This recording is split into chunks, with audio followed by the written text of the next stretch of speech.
ఇప్పుడు మనం చేసుకోబోతున్నాము హస్తోత్తానాసన్. నిటారుగా నిల్చొని 2 చేతులను వీలైనంత పైకి తీసుకొని వెళ్ళాలి. తర్వాత కొద్దిగా వెనక్కి స్ట్రెచ్ అవ్వడానికి ట్రై చేద్దాం. సో హస్తోత్తానాసనం వల్ల బెనిఫిట్ ఏంటంటే జీర్ణ వ్యవస్థ బలపరుస్తుంది, ఊపిరితిత్తులను శుద్ధి చేస్తుంది, స్ట్రెస్ రిలీజ్ అవుతుంది అండ్ బ్యాక్ మజిల్స్ ఇంప్రూవ్ అవుతాయి, బాడీ పోస్చర్ని బెటర్ చేస్తుంది. హస్తోత్తానాసన ఎవరికైతే హెవీ సర్జరీస్ అయి ఉంటాయో వారు చేయకూడదు. నెమ్మదిగా రిలాక్స్ అవుతూ ఇప్పుడు ఫ్రంట్ బెండింగ్ చేయాలి.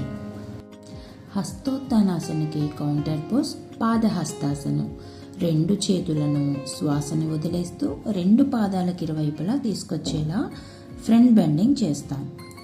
బెనిఫిట్స్ ఏంటంటే ఫ్లెక్సిబిలిటీ ఇంప్రూవ్ అవుతుంది, డైజెషన్, స్ట్రెస్ రిలీఫ్ అవుతాయి, బ్లడ్ సర్క్యులేషన్కి మంచిది, లెగ్స్ అండ్ ఆర్మ్స్కి కూడా చాలా మంచిది. సో నెమ్మదిగా ఇలాగా పైకి లేస్తూ రిలాక్స్ అవ్వాలి. బ్యాక్ ఇంజరీస్ అయిన వాళ్ళు, సయాటికా ప్రాబ్లమ్స్ ఉన్న వాళ్ళు మాత్రం పాదహస్తాసన అనేది చేయకూడదు.